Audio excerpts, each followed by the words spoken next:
I am a killer. In the last job to kill a rich man, I failed. The moment I missed, I knew I had to run. When an assassination fails, the client's first move is silence me. Sure enough, the killers got to my home before me. They heard my wife to find my trail, but only my boss knew my address. He betrayed me, so I drove 3 nails into his body. A terrified secretary spilled names. There were 2 killers, a man and a woman. Now I want revenge. I went after the male killer first. He was as careful as I am. He lived in the suburbs and kept a vicious dog. The dog was a problem, but only a small one. I only needed some beef and malt liquor. I soaked meat in the liquor and left it in the yard. The dog fell asleep quickly. I walked through the front door. Then the male killer ambushed me. My gun dropped under the bed.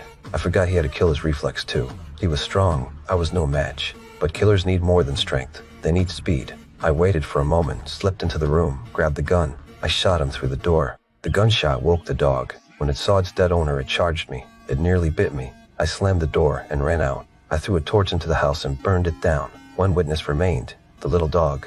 I believed the dog would say nothing, no rest. I chased the female killer next. She was on a date, calm and out in the open. Perfect chance. People always suspect a man when a woman dies on a date. I waited while her date went to the restroom. I sat across from her and put my gun on the table. She knew the night would be her last. She asked to finish her meal. I was a gentleman. I let her. Then she asked me to walk with her. She tried to stall with romance. I saw the bait. I killed her without hesitation. Quick and clean, a killer's rule. 2 killers down. Only the person who truly wanted me dead remained, the employer. He was a Chicago magnate with armored cars. He lived in a high-end building with heavy security, so I couldn't approach him directly. Opportunity came when his driver left the garage. I slipped into the garage.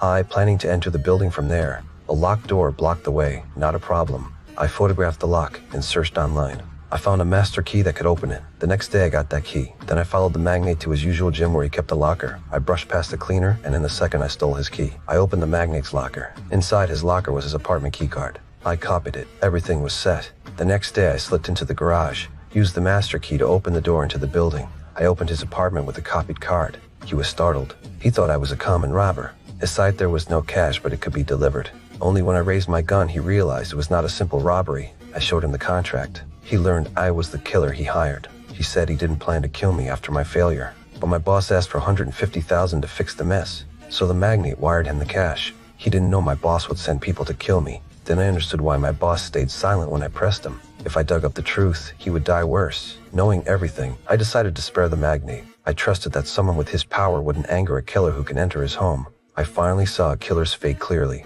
Killed today, maybe be killed tomorrow.